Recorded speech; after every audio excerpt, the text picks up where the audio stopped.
Salam, hörmətli tamaşaçılar, Xəzər xəbəri izləyirsiniz. Studiyada Arzu Xəlilovadır.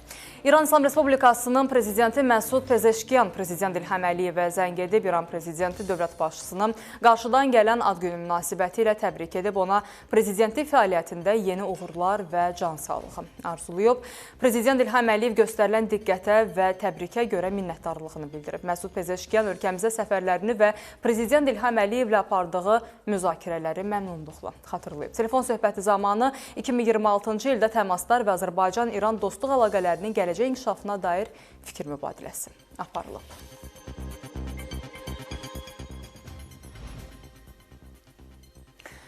Prezident İlham Əliyev Xankəndi şəhərinin Kərkicahan qəsəbəsində olub. Məlumat verilib ki, təmir işlərinə bu ilin may ayında başlanılmış qəsəbədə hazırda 33 yaşayış binası və 1037 fərdi ev mövcuddur. Onlardan 247-si yararsızdır, 790-ı isə qismən yararlıdır. Bu ilin sonuna dək 2026-cı ildə isə 280 evin təmiri nəzərdə tutulur. Artıq 30 evdə təmir işləri başa çatdırılıb. İlki mərhələdə 30 ailə olmaqla ümumilikdə 115 sakin müvəqqəti məskunlaşdıqları şəhər və rayonlardan qəsəbəyə öz dədə-baba yurtlarına qayıdıb. Dövlət başçısı Kərkicahan qəsəbə 1 nömrəli tam orta məktəbin binasının əsaslı təmirdən sonra açılışında da iştirak edib. 624 şagird yerli məktəbin binasında əsaslı təmir işləri yüksək səviyyədə və qısa müddətdə həyata keçirilib.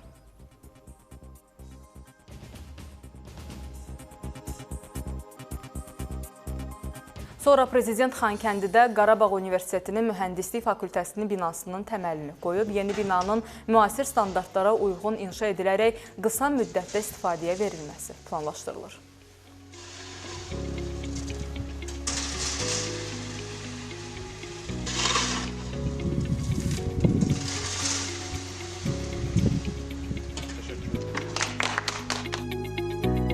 Ardınca dövlət başçısı Qarabağ Universitetinin Biznes və İqtisadiyyat Fakültəsinin yeni inşa olunmuş binasının açılışında iştirak edib.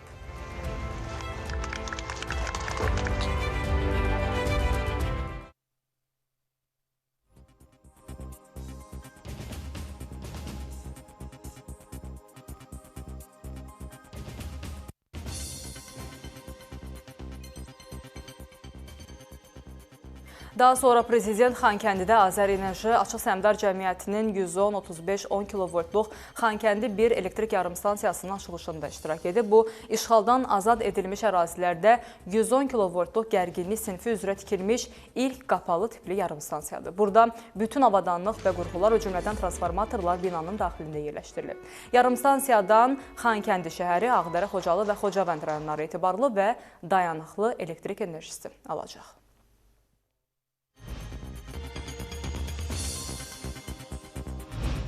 Dövlət başçısı daha sonra Xocalı rayonunun Ballıca kəndində Accurate Az MMC-nin ofis mebelləri və mebel aksesuarlarının istehsalı müəssisəsinin açılışında iştirak edib.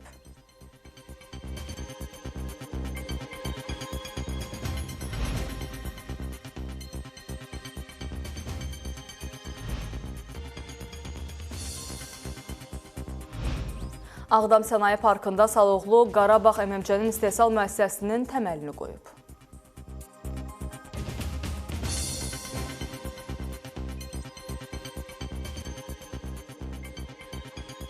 Ağdam Sənaye Parkında Construction MMC-nin metal elektrik dirəklərinin istehsalı müəssisəsinin açılışında iştirak edib.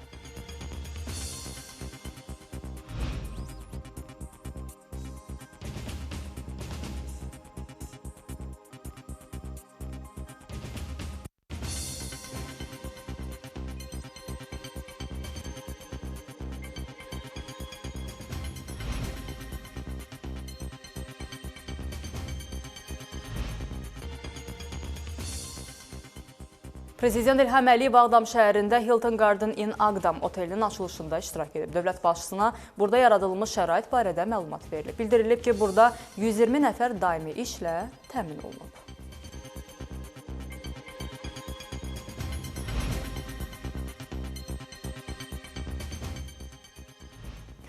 Bu səfərlərdə Prezident İlham Əliyevin işğaldan azad edilmiş ərazilərə köçürülmüş sakinlərlə görüşləri isə xüsusi səmimiliyi ilə yadda qalır. Bu dəfə də Prezident Kərkicahan sakinləri ilə görüşüb. Yenə də sevgi dolu, səmimi atmosferdə keçən görüşdə Prezident sakinləri evlərinə dönmələri münasibətilə təbrik edib, sakinlər də Prezidentə təşəkkürlərini ifadə edib. Sabahki ad gününü də təbrik ediblər.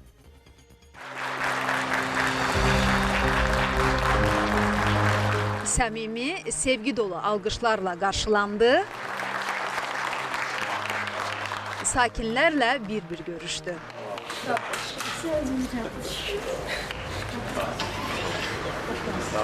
Siz de hoş gelmişsiniz. Allah sizi korusun. Allah sizi korusun. Benim komandanım Allah sizi korusun. Prezident İlham Əliyev Xankəndi şəhərinin Kərkicahan qəsəbəsinin sakinlərini əvvəlcə 34 ildən sonra doğma torpaqlarına qayıtmaları münasibətilə təbrik etdi. Böyük qayıdış proqramı bugün dünya miqyasında ən uğurlu icra edilən qayıdış proqramı. Siz isə uzun illər çətin şəraitdə həm fiziki, həm mənəvi əzablar içində yaşamışsınız. Artıq buna son qoyuldu və 34 ildən sonra doğma Kərkicahana qayıdırsınız. Böyük xoşbəxtlik. Sizin üçün, bütün xalqımız üçün 91-ci ilin sonunda Ermənistan dövləti sizi Dədə-Baba torpağından didərgin salmışdır. Dekabr ayında, dekabrın sonuydu. Və indi dekabrın sonunda 25-ci ildə ədalət, bax burada da, bu torpaqda da tam bərqərar olur. Mən oktyabr ayında gəlmişdim qəsəbəyə. O vaxt göstəriş verdim ki, evlər təmir olunsun, məktəb, ondan sonra digər lazımi infrastruktur layihələri icra edilsin. Və bugün qəsəbə ilə tanış olarkən görürəm ki, hər şey yüksək səviyyədə təşkil olunur. Qəsəbə göz oxşayır. Sakinlər Prezidentin ad gününü də təbrik etməyi unutmadılar. Allah sağ olsun, sağ ürəkdən təbrik edirəm. Sağ olun. Sağ olun. Cenab-ı Hak çok minnettarız ki siz bizi doğma Kərkicahanımıza qaytardınız, Qarabağımıza qaytardınız. Bu günlərə şükürlər olsun. Ağlaya-ağlaya dekabrda tərk eləmişdi, indi gülə-gülə gəlir. Allah sizi korusun, ailenizi korusun. Sağ olun. O vaxt əfsuslar olsun ki, Azərbaycan rəhbərliyi sizi qoruya bilmədi, iradə göstərə bilmədi, qorxaqlıq göstərmişdir və faktik olaraq işğalla barışmalı oldu. Ondan sonra gələn hakimiyyət vəziyyəti daha da bərbad vəziyyətə salmışdı. Həm Sovet vaxtından qalan rəhbərliyi, həm də ki, güya xalq hərəkatına aid olan rəhbərlik faktiki olaraq burada yaşayan insanları taleyin umuduna buraxmışdır. Sizi müdafiə edə bilərdilər, etmədilər. Bəziləri qorxaqlıqdan, bəziləri isə hakimiyyətə gəlmək üçün Azərbaycanda xaos, anarxiyanı yaratmaq məqsədi ilə bir çox hallarda xəyanət edərək torpaqlarımızı düşmənə təhvil vermişdir. Ondan sonra hakimiyyətə gələn AXC Müsavat cütlüyü öz yaratmaz və xəyanətkar fəaliyyəti ilə ölkəmizi dərin böhrana salmışdır. Biz isə gecə-gündüz öz əzəli torpaqlarımızı düşmənin tapdağından çıxartmaq üçün çalışmışıq, vuruşmuşuq, müharibədə qələbə qazanmışıq. Bu, elə bir şərəfli tarixdir ki, əminəm ki, bugünkü nəsil, bundan sonraki nəsillər əbədi olaraq bu şərəfli tarixlə fəxr edəcəklər. Sizin buraya qayıtmağınız bir də göstərir ki, ədalət var, sadəcə olaraq onu təmin etmək lazımdır. Bir də sizi təmin edirəm. Sonra prezident sakinlərlə foto çəkdirdi. Kaldırıcı rahatlı yaşlar mısın? Gəncədə yataqxana şəraitində, ağır vəziyyətdə yaşayır. Yataqxana. Allah sizə uzun ömür, can sağlığı versin ki, bizi o şəraitdən qurtardınız. Ulu Tanrı sizi qorusun. Dəmir yumruğunuz həmişə düşmənin başının üstündə olsun. Allah'ımıza Allah qüvvət versin. Çox sağ olun. Allah bütün şəhidlərimizə rəhmət eləsin. İrəli ki, müharibədə, yaxınca müharibədə zəhmət olanlara, qazilərimizə can sağlığı. Allah da yazmışlar. Siz də gələcəksiniz. Yox, Goran boyun Beşəli qəsəbəsində. Yox, orada nəskin açmışsan bizi, yolda burada. Evlə təmir eləmişsən, Allah sana da. Orada eviniz var. Çox sağ olun, cənab prezident. Sağ olun. Siz ki, bu tarixi günü bizə yaşatdınız. Allah sizdən razı olsun, ailenizi qorusun. Can sağlığı arzulayıram. Xoşbəxt həyat arzulayıram. Amin. Sağ olun. Çox sağ olun, cənab. Çox sağ olun. Bir də təbrik edirəm.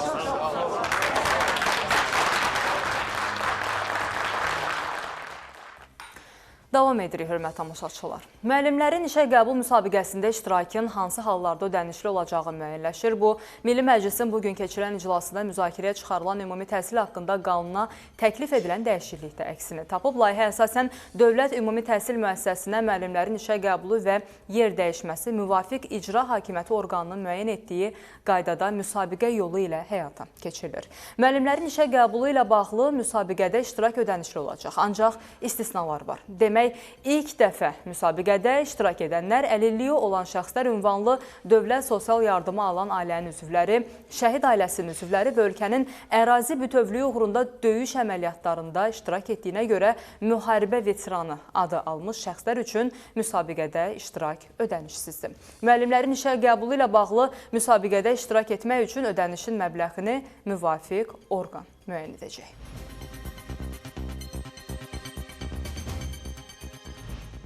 Ötən ilin dekabrında Azala məxsus təyyarənin Aktau yaxınlığında qəzaya uğraması ilə bağlı komissiyanın tam hesabatı hələlik hazır deyil.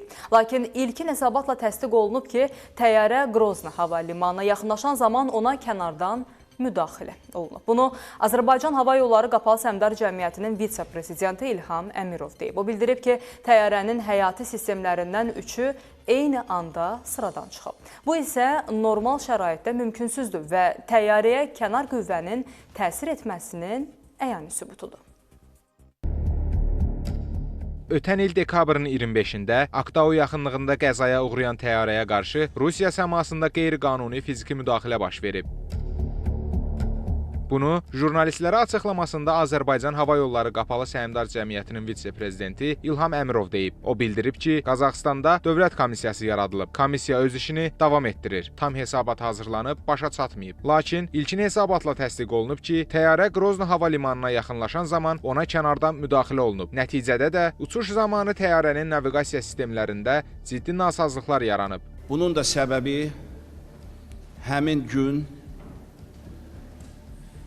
Qrozno hava limanında Rusiya hərbi hava müdafiə qüvvələrinin həmin ərazidə, məkanda olan dronlara qarşı apardıqları mübarizə ilə əlaqədar yaratmış qəzalar idi. Həmin o dronlara mənfi təsir eləyən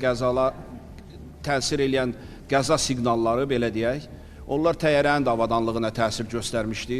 Bu hadisə və havanın əlverişsiz olması səbəbindən Qroznoda uçuşu davam etdirmək mümkün olmayıb. Kapitan Bakıya qayıtmaq qərarı verib və həmin vaxtda yenidən təyyarəyə kənar müdaxilə olub. Birinci zərbədən 40 saniyə sonra ikincisi baş verib. Araşdırma zamanı aydın olub ki, təyyarənin həyati sistemlərindən üçü eyni anda sıradan çıxıb. Bu isə normal şəraitdə mümkünsüzdür və təyyarəyə kənar qüvvənin təsir etməsinin əyani sübutudur. Yenidən yer üzündən hündürlüyü yığan zaman təyyarəyə qəflətən qeyri-qanuni fiziki təsir baş verir, göstərilir. Nəticədə təyyarənin bir anda ən əsas vacib, həyat əhəmiyyətli təyyarə üçün olan sistemlər, baxmayaraq ki, onlar 3 qat bir-birini əvəz edirlər, onların hər birisi eyni anda sıradan çıxır. Və təyyarə tam şəkildə idarə olunmaz bir vəziyyətə düşür. Heyətin peşəkarlığı sayəsində təyyarəni 1 saat 9 dəqiqə havada saxlamaq mümkün olub. Lakin Aktau yaxınlığında qəzaya uğrayıb. İlham Əmirov vurğulayıb ki, beynəlxalq qanunlara əsasən dünyanın istənilən nöqtəsində baş vermiş qəzalarla əlaqədar tənzimləyici sənədlərdə qeyd edilir ki, bir il ərzində təhqiqatın başa çatması tövsiyə olunur. Lakin bu tələb yox, tövsiyədir. Əks halda vaxt məhdudiyyəti səbəbindən qeyri-obyektivliyə yol verilə bilər. Elbrus Kərimli, Vüsal Hüseynov, Xəzər xəbər. Novxanı Pirşağı yolunda baş verən ağır yol nəqliyyat hadisəsi ölümlə nəticələnib. İki avtomobilin toqquşması zamanı bir sərnişin həyatını itirib, bir nəfər isə ağır xəsarət alıb. Qəza nəticəsində dünyasını dəyişən şəxsin Sumqayıt Ağır Cinayətlər Məhkəməsinin hakimi olduğu bildirilir. Yaralı sürücü isə xəstəxanaya yerləşdirilib, vəziyyəti orta ağır qiymətləndirilir.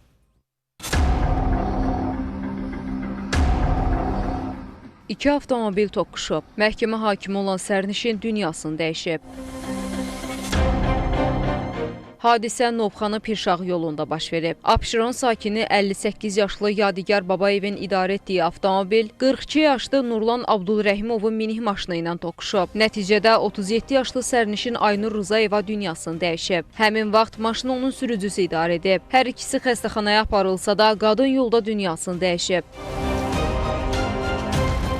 Hadisə nəticəsində dünyasını dəyişən Aynur Rızayeva Sumqayıt Ağır Cinayətlər Məhkəməsinin hakimi olub. O, bu vəzifəyə 2022-ci ildə təyin olunub. Hakimlə bağlı bəzi təfərrüatlarda məlum olub. Bildirilir ki, o şəhid övladıdır. Mərhum hakimin həyat yoldaşı Ceyhun Hümbətov Bakı şəhər prokurorluğunda idarə rəisidir. Onların 2 övladı var. Digər yaralı Yadigar Babayevin son vəziyyəti ilə bağlı təbibdən qeyd edildi ki, şəxsə sol baldır sümüklərinin yerdəyişən sınığı, sirkə kasasının sınığı diaqnozlar təyin edilib. Hazırda reanimasiya şöbəsində müalicəsi davam etdirilir. Vəziyyəti orta ağırdır. Hadisə ilə bağlı araşdırma aparılır. Fidan Əsədli, Xəzər xəbər. Bakıda müvazinətini itirən 64 yaşlı kişi pilləkəndən yıxılaraq ölüb. Ailə ehtimal edir ki, o yıxılarkən başı daşa dəydiyi üçün dünyasını dəyişib. Hər halda bütün bu iddialar araşdırılır. Evdən çıxıb işə gedirdi. Yaşadığı binanın pilləkənindən yıxılaraq dünyasını dəyişdi. Hadisə paytaxtın Binəqədi rayonu Biləcəri qəsəbəsində baş verib. 64 yaşlı Zaman Paşayev 5 mərtəbəli binanın qarşısındakı pilləkəndən düşərkən yıxılıb. Qonşular deyirlər ki, yıxılarkən onun başı daşa dəyib və ölüb. Biz gəldik, gördük yıxılır, pilləkəndən yıxılır. Baş zad dəyişdi, xəstə adamıdır. Xəstə adamı çoxdan bir 2 ayda insult vurmuşdu, gözü zad tutulmuşaydı. Burada gəldi düşdü ki, burada yıxılıb ölüb də. Deyib bu pilləkənin ayağında, qabağında. Gözü görmürdü? Gözü gördü, elə hərdən tor gördü. Həm də biraz şunu itirmişdi. Başı dəyib rəhmətə gəldi. Dəyibdi, hə. Qıçı da. Hə də oradan yıxılıb yəqin ki.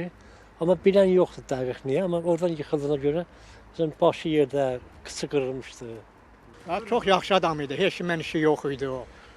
Mülayim adam idi, işləyən adam idi. Yəni ki, dünən orada yıxılıb rəhmətə gəldi. Çox yaxşı adam idi. Elə çıxıb gəl, məhəlləyə çıxıb gəlib danışıb edirsiniz? Danışıb verir, gəlib burada besetkada otururdu, gəlib söhbət eləyirdi. Heç kimən işi yox idi, mülayim adam idi, qonşu idi. Mərhumun oğlu kamera qarşısında danışmasa da bildirdi ki, atası illərdir əczaçı işləyib. 2 ay əvvəl insult keçirib, ev şəraitində müalicə alıb. Bir neçə gün əvvəl isə səhhəti normallaşdığından işə çıxıb. Hadisə yerinə hüquq mühafizə orqanlarının əməkdaşları gəlib və meydə baxış keçirilib. Faktla bağlı araşdırma aparılır. Ramal Abdullayev, Elbrus Kərimli, Cəfər Qasımov, Xəzər xəbər. Bu sifarişləri siz alın, karta da pul köçürün. Biz isə sizə ünvana gələndə artıqlaması ilə ödəmə edəcəyik.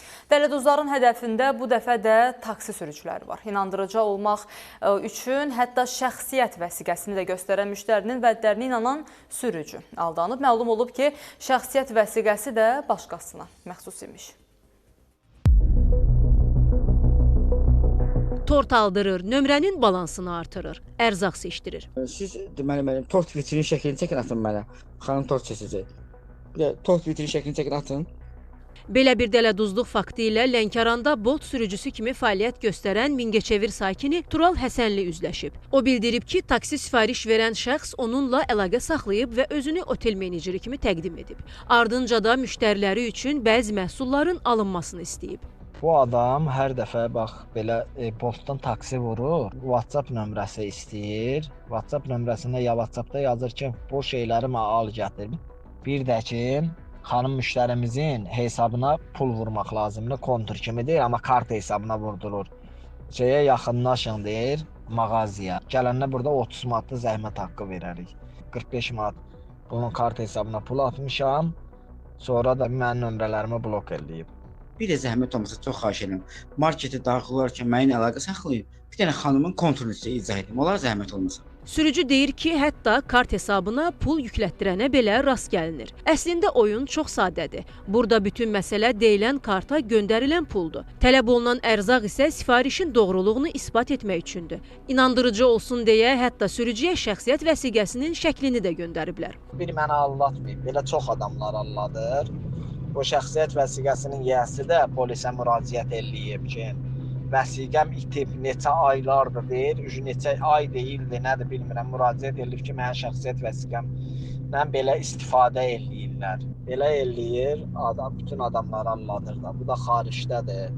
Məsələ ilə bağlı sözügedən şəxslə əlaqə yaratmaq istəsək də telefona cavab verən olmadı. Bolt taksi şirkətinə sorğu ünvanladıq. Bildirildi ki, dələduzluq faktı tətbiq vasitəsilə olmadığından bu problemin Bolta heç bir aidiyyatı yoxdur. Daxili İşlər Nazirliyinin mətbuat xidmətinin Lənkəran regional qrupunun baş inspektoru Məhəmməd Rızayev isə bildirdi ki, qeyd edilən müraciət əsasında hazırda Lənkəran şəhər rayon polis şöbəsində araşdırma aparılır. Araşdırmanın nəticəsində məsələyə hüquqi qiymət veriləcək. Nigar Polad, Kəmal Əlmuradova, Xəzər xəbər.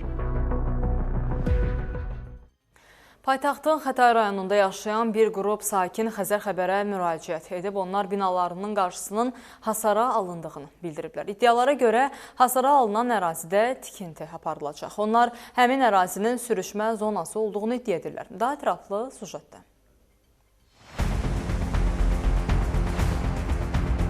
3000-dən çox sakinin yaşadığı binanın ətrafı hasara alınıb. Görüntülər Xətai rayonu Gəncə prospekti 23, 25, 27 ünvanlarındandır. Burada yaşayan sakinlər deyirlər ki, binanın qarşısındakı ərazidə başqa bir yaşayış binası tikiləcək. Bu səbəbdən sakinlərin uzun müddətdir istifadə etdiyi yol bağlanıb. Bizə yalandan deyirdilər ki, park olacaq, tikməyəcək və belə deyirdilər. Bu da 84-cü, 83-cü ildən olan pilləkəndə yoludur. Cəmaatın dayanacağa qalxma, məktəbə getmə. Bağlayıblar, deyirlər xüsusi mülkiyyət. Bu necə ola bilər? Dövlət pilləkəni deyirlər ki, xüsusi mülkiyyət. Burada ən azından 2500 əhalinin gediş-gəliş yeri idi. Bu pilləkəni bağlayıblar, dünən gecə ilə bağlayıblar. Ancaq bizə deyirdilər ki, heç nə bağlanmayacaq, gediş-gəliş yeri qalacaq. Burada bu pilləkən ümumi istifadədədir, biz bunu bağlamayacaq. Sözdə bunu dedilər, amma gecə ilə bağladılar buranı. İndi insanlar 1 kilometr məsafəni belə dolama yollardan gedirlər. Məktəbə gedənləri var, işə gedənləri var. Sakinlər binanın qarşısında yeni bina tikilməsini istəmirlər. Onlar iddia edirlər ki, 15 il öncə baş verən zəlzələdən sonra binalarında problem yaranıb. Üstəlik yeni binanın tikiləcəyi ərazi sürüşmə zonasıdır. Binamız köhnədir. 2000-ci ilin zəlzələsində də zədəlidir. Bunlar gəlib burada texnika işlədəndə, balaca bir yerdir də, texnika işlədəndə bizim binalarımız pis günə qalacaq da, yəni ki, təmiz işdən çıxacaq. İstəyimiz, tələbimiz odur ki, dayandırılsın, park eləsinlər. Park eləsinlər, bir belə binaların heç birinin həyatında park yoxdur. Buranı park eləsinlər, biz də gedək oturaq, dincələk də, bir hava alaq da, biz hardan hava alaq? İddialarla bağlı əvvəlcə tikinti şirkətinin mövqeyini öyrənməyə çalışdıq, ancaq zənglərimiz cavabsız qaldı. Məsələni araşdıranda məlum oldu ki, qeyd olunan ünvanda yerləşən torpaq sahəsi Əmlak Məsələləri Dövlət Xidməti tərəfindən müvafiq çıxarışa əsasən yaşayış binalarının tikintisi üçün Həyat Rezidens MMC-yə icarəyə verilib. Ekologiya və Təbii Sərvətlər Nazirliyindən isə bildirildi ki, sözügedən ərazi sürüşmə zonası kimi müəyyən edilməyib. Şəbnəm Qurbansoy, Vüsal Cəfərov, Xəzər xəbər. Rusiyanın Ukraynaya hava hücumları daha da intensivləşib. Gecə saatlarında Rusiya ordusu 600-dən çox pilotsuz uçuş aparatı və müxtəlif tipli raketlərdən istifadə etməklə Ukrayna ərazisinə kütləvi hava zərbələrindən birini endirib. Rusiyanın hava zərbələrinin fonunda Polşa və NATO üzrə müttəfiq ölkələr təhlükəsizlik məqsədi ilə qırıcı təyyarələri havaya qaldırıb. Rusiya gecə saatlarında 650-dən çox zərbə pilotsuz uçuş aparatı və 30 müxtəlif növ raketdən istifadə etməklə Ukrayna ərazisinə ən böyük hava hücumlarından birini həyata keçirib. Hücumun əsas hədəfi enerji infrastruktur obyektləri olub və müxtəlif istiqamətlərdən həyata keçirilib. Rusiya Şahid tipli kamikadze dronlarından Tu-95MS və Tu-160 təyyarələrindən buraxılan qanadlı raketlərdən, kalibr raketlərindən və Kinjal aeroballistik raketlərindən istifadə edib. Raket zərbələri əsasən ölkənin mərkəzi və qərb bölgələrinə endirilib. Səhər saatlarında Rusiya qüvvələri Kiyevə pilotsuz uçuş aparatları ilə hücum edib. Hadisə zamanı paytaxtda xəsarət alanların sayı 5 nəfərə çatıb. 5 mərtəbəli binanın damı qismən dağılıb, fasadı zədələnib. Artıq ikinci gündür ki, ardıcıl olaraq kütləvi ayrı zərbələrə məruz qalan Jitomir vilayətinə də böyük ziyan dəyib. Yaşayış evləri, özəl müəssisələr və mağaza zədələnib. İkisi uşaq olmaqla 6 nəfər yaralanıb. Rusiyanın Qərbi Ukraynaya avia zərbələri endirməsindən sonra Polşa və NATO üzrə müttəfiq ölkələrin qırıcı təyyarələri havaya qaldırılıb. Polşa Silahlı Qüvvələrinin əməliyyat komandanlığından bildirilib ki, bu tədbirlər preventiv xarakter daşıyır. Hava məkanının təhlükəsizliyinin və müdafiəsinin təmin edilməsinə yönəlib. Bununla yanaşı Rusiya Silahlı Qüvvələri Ukraynanın 2 vilayətində yaşayış məntəqələrini nəzarət altına alıb. Rusiya Müdafiə Nazirliyinin məlumatına görə Dnepropetrovsk vilayətində Andreyevka və Xarkov vilayətində Prilipka yaşayış məntəqələri nəzarətə götürülüb. Ukrayna Silahlı Qüvvələri isə öz növbəsində Lukoyla məxsus neft kimya zavoduna dron zərbəsi endirib. Rusiyanın Stavropol diyarının Budyonnovsk şəhərində yerləşən Stavrolen neft kimya zavoduna endirilən zərbə nəticəsində obyektdə yanğın başlayıb. Məlumata görə Lukoyl şirkətinə məxsus olan zavod Rusiyada polietilen və polipropilen istehsal edən əsas müəssisələrdən biridir. Bu arada Ukrayna prezidenti Volodymyr Zelenski ABŞ tərəfi ilə danışıqların nəticələrinə dair əsas sənədlərin layihələrinin hazırlandığını bildirib. O, bura xüsusilə Ukrayna üçün təhlükəsizlik zəmanətləri, bərpa məsələləri, eləcə də bu müharibəni bitirmək üçün əsas çərçivə haqqında sənədlərin daxil olduğunu bildirib. Ukrayna lideri qeyd edib ki, bugünə olan müddialar müharibənin real şəkildə sona çatması və 3-cü Rusiya müdaxiləsinin qarşısının alınması vəzifəsinə uyğun olacaq şəkildə təsbit edilib. Onun sözlərinə görə diplomatik səylər Rusiyaya beynəlxalq təzyiqin gücləndirilməsi və Ukraynaya dəstəyin davam etdirilməsi ilə müşayiət olunmalıdır. Kəmalə Əlimuradova, Xəzər xəbər. Çin istehsalı olan şüşə fincanlarda ağır metallar aşkarlanıb, əhaliyə çağırış edilib. Ekspertlər bildirirlər ki, bu da istehlakçılar arasında böyük narahatlıq yaradıb. Təfərrüatları izləyək. Çin istehsalı olan şüşə fincanlarda ağır metallar aşkarlanıb.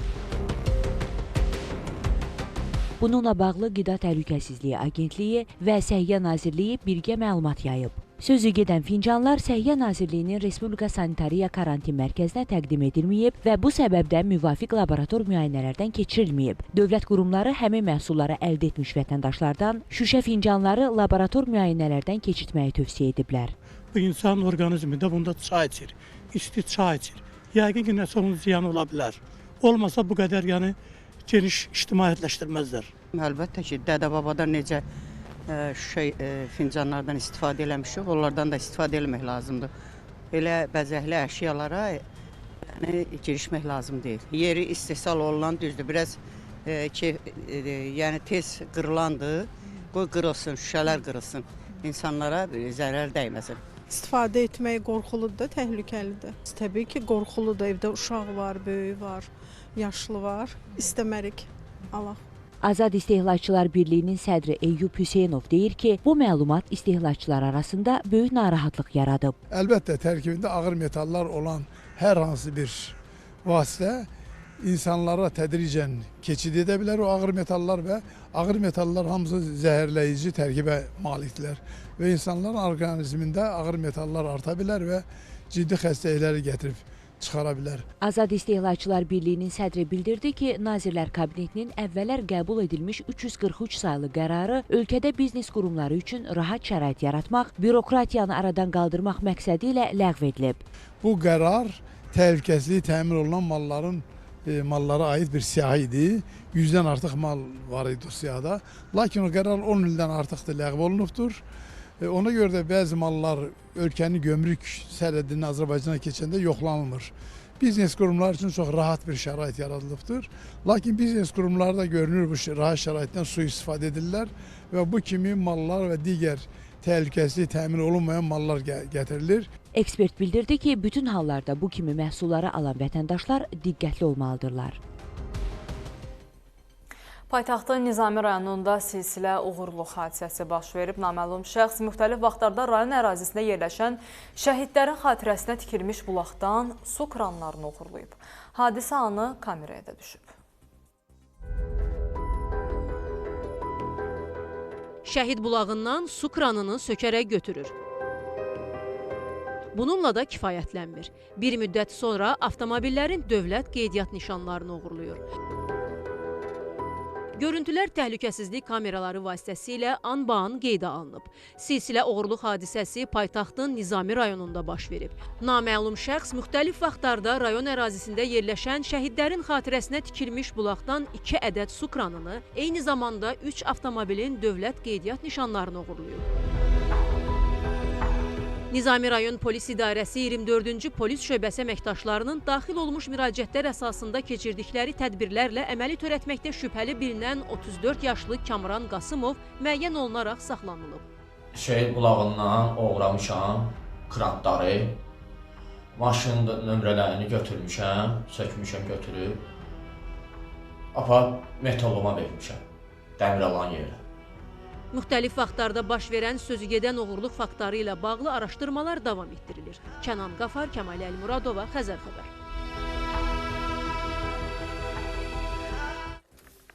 Dövlət Gömrük Komitəsinin Dəniz Nəqliyyatı və Enerji Resursları Baş Gömrük İdarəsinin Bakı Hövsan Beynəlxalq Ticarət Dəniz Limanı Gömrük Postu, Bakı Hövsan Beynəlxalq Ticarət Dəniz Limanı Açıq Səhmdar Cəmiyyətinin əməkdaşları və Cinayətkar Birliyin digər üzvlərinin qanunsuz əməlləri barədə cinayət işi üzrə istintaq tədbirləri nəticəsində Bakı Hövsan Beynəlxalq Ticarət Dəniz Limanı ASC-nin faktiki rəhbəri Ruslan Eyyubov, ASC-nin baş direktoru Rəşad Daşdəmirov, liman xidmətinin rəisi Zaur Haşimov, limanın briqadiri Fərux Akverdiyev, Dövlət Gömrük Komitəsinin Dəniz Nəqliyyatı və Enerji Resursları Baş Gömrük İdarəsinin Bakı Hövsan Ticarət Dəniz Limanı Gömrük Postunun rəisi Fərid Usubov, həmin Gömrük Postunun inspektorları habelə tütün məmulatlarının nəqliyyat vasitələri ilə daşınması və saxlanılmasını həyata keçirən digər şəxslər mütəşəkkil dəstə halında cinayət əlaqəsinə girməklə Birləşmiş Ərəb Əmirlikləri və İrandan ümumilikdə 5,4 milyon manatdan artıq dəyərdə aksiz markası ilə markalanmalı olan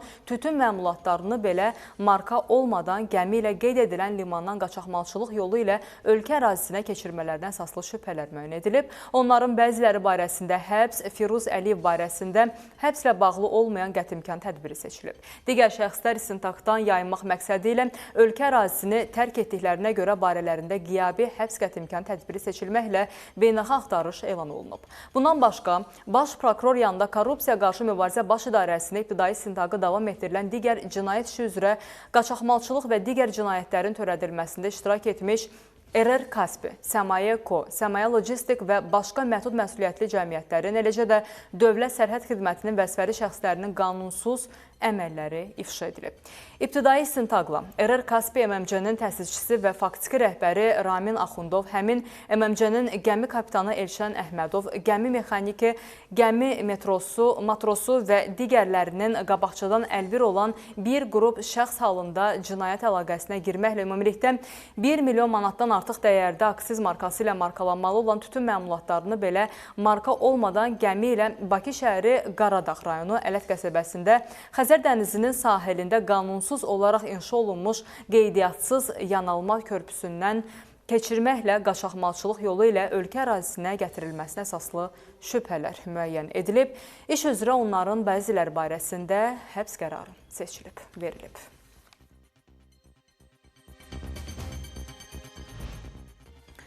Goranboyda 54 yaşlı qadın dəm qazından boğulub, bədbəxt hadisə rayonunun Sarovlu kəndində qeydə alınıb.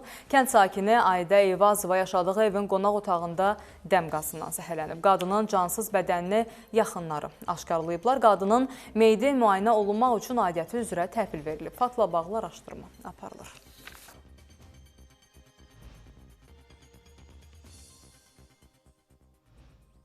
Bu adam işə getmək istəyirmiş, yatıb. Vaxtı gələndə yəni işə gedəcəkdi.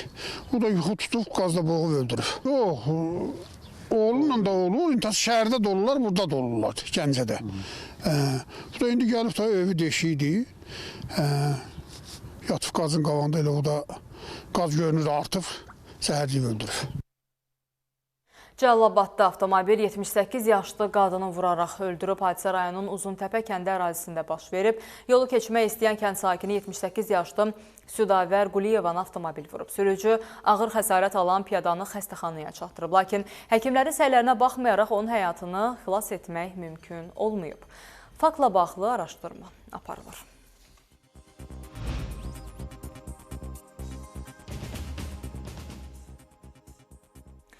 Səbal rayonunda hərəkətdə olan maşından yola yük düşərək təhlükəli vəziyyət yaranıb. Ümumiyyətlə, son vaxtlar normadan artıq yük daşıması səbəbindən baş verən qəzaların artması xüsusilə diqqət çəkir.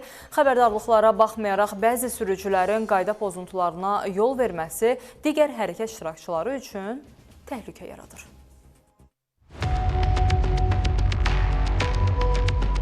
Hərəkətdə olan iri tonnajlı avtomobildən yolun ortasına düşən yük təhlükəli vəziyyət yaradıb.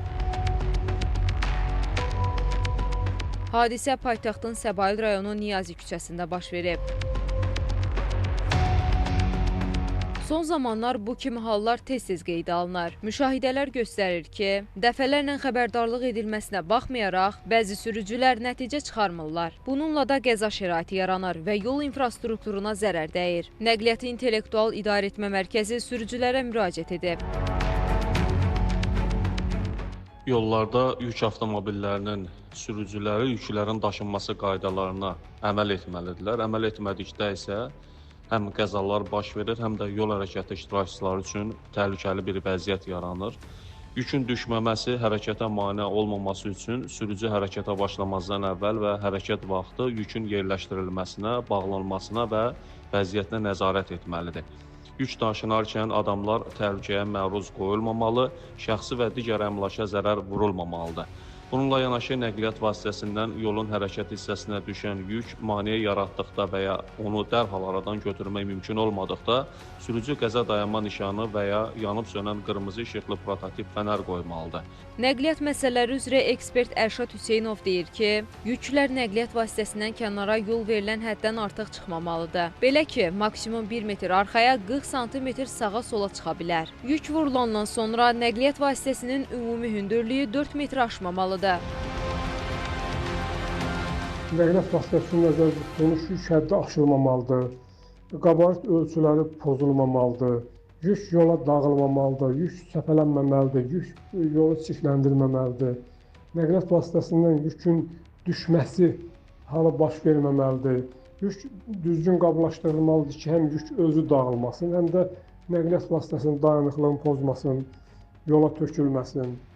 Sonra sürücünün nəqliyyat vasitəsini idarə etməsinə mane olmamalıdır. Sığortalı avtomobilin sürücüsü yük daşıma qaydalarını pozaraq başqa avtomobilə zərər vurarsa, dəymiş ziyanın maksimum 5000 manatı sığorta şirkəti tərəfindən ödənilir. Əlavə xərc olarsa, bu məbləği sürücü öz ödəməlidir. Fidan Əsədli, Xəzər xəbər. Beyləqan şəhəri Akif Əhmədov küçəsində aparılan asfaltlama işləri sakinlərin narazılığına səbəb olub. Onlar görülən işlərin keyfiyyətsiz, asfalt qatının standarta uyğun olmadığını, dağıldığını bildirirlər. Podratçı şirkətin nümayəndəsi məsələyə münasibət bildirib.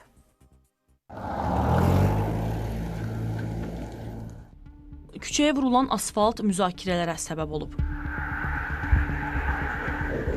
Sakinlər deyirlər ki, asfalt qatı o qədər nazikdir ki, ayaqla biraz bərk basanda dağılır.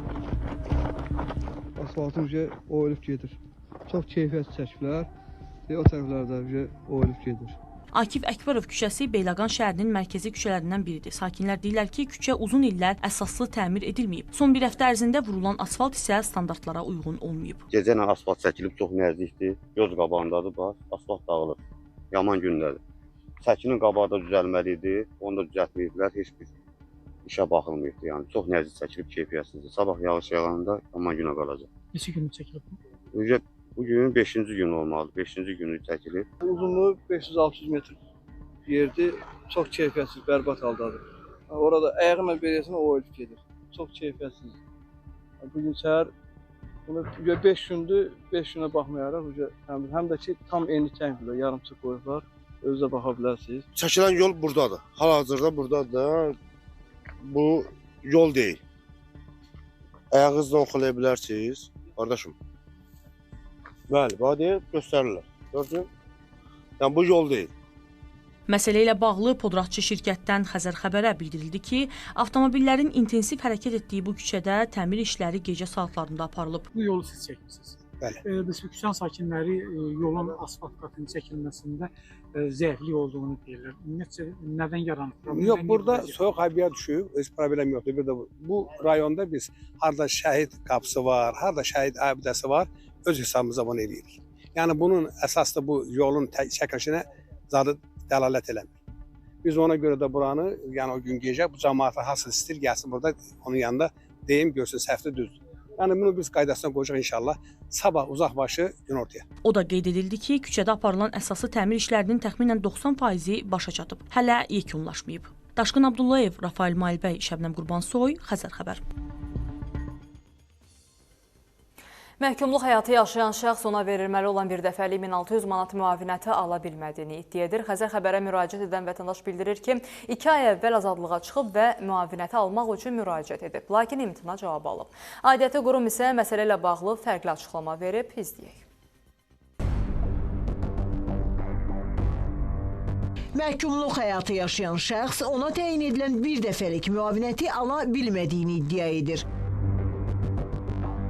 Paytaxtın Binəqədi rayon sakini Nurlan Ağamuradov Xəzər xəbərə müsahibəsində deyib ki, bu il noyabrın 7-sində məhkumluğunu başa vurub. Bundan sonra o 1600 manat müavinət ala bilmək üçün qeydiyyatdan keçib və müvafiq sənədlərini təqdim edib, lakin ona imtina cavabı gəlib. Mən 2 ay bundan qabaq cəza çəkmə müəssisəsindən çıxmışam. Bu sosial müavinət var, bir dəfəlik verilmə. Yəni onu getdim qeydiyyata düşdüm Şabran rayonuna. Mənə dedilər ki, sənədləri yığ gətir. Çıxdığın kağızı verdilər. Bir də ki, məhkəmədə hökm verilmişdi. Yəni cəza çəkmə müəssisəsi. O hamısını vermişəm sənəd. Dedilər ki, gedin ayın axırı sizə o cavab veriləcək. Sonra cavabı götürməyə getdim. Mənə dedilər ki, bəs sizə düşmür.